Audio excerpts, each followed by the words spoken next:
I don't think that people are remembering that when Sami was trying to integrate into the bloodline, Roman was one of the ones that first welcomed him with open arms. Like, it didn't take him a very long time to finally to just be like, okay, yeah, cool, whatever. So that is not a beef that had been going on for months.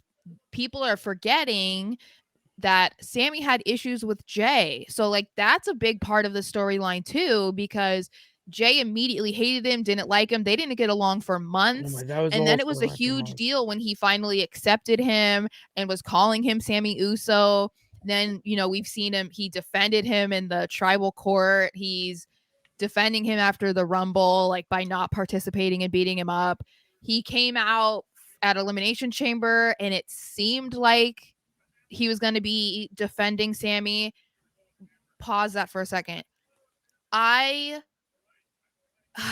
I feel like we say this every single week, but the way that they handled that situation at the end of Elimination Chamber with the handing of the chair and Roman turning his Oh my back lord, the and Jay story. like doing Oh, it was just like, dude, like this is so it's brilliant. Like it's getting so so good. I'm good. saying. So I think that a lot of people are forgetting that whole dynamic. So him transitioning from uh Roman feeling betrayed because I welcomed you into my family and now feeling like you took advantage of me and my kindness and blah blah blah, transitioning out of that into feuding with the Usos.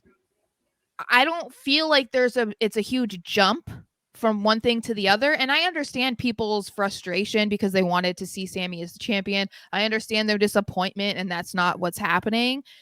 But I feel like there's still a lot of substance to this story that you can still easily get behind. And I think that him and Kevin Owens reuniting at one point, taking down the bloodline by taking the tag team championships from the Usos, is going to be just as satisfying as if we had seen Sammy win the titles. Like I know it's a quite a difference, obviously, but I think that you're not going to be sitting there wishing he was WWE champion. I think that you'll No, you'll be content with the fact that he's paired with his best friend and that they took the Usos down. I think I mean I at least I think you should be. no, you should. You absolutely should be. That's the thing, is that people forget that exactly. That this is not Sammy versus Roman. It's Mhm. Sammy versus the Bloodline. The Yeah. Bloodline, to take them down. You already have an alliance with Cody. That was the whole promo in the ring. That was what that set up for anyone who you need a little insight there from the champ. Now that he has that with Cody, that's going to set up Cody's next opponent for the title. That's what that showed, is that Sammy can be in that type of match. He can main event a pay-per-view for the title and put on an absolute stellar performance. And he's Mhm. going to do that with Cody Rhodes. That's all that's doing. Now what you need to do though is you need to get the tag titles off these guys. And if Kevin and Sammy do that, then you can have them go on a little bit of a mini run, maybe like 2 months, 2.5 months, and then give it to a team like Phantasma, Imperium. Imperium. I'm not saying Hit Row. I love you, Hit Row, but you don't deserve it. It's just teams like that.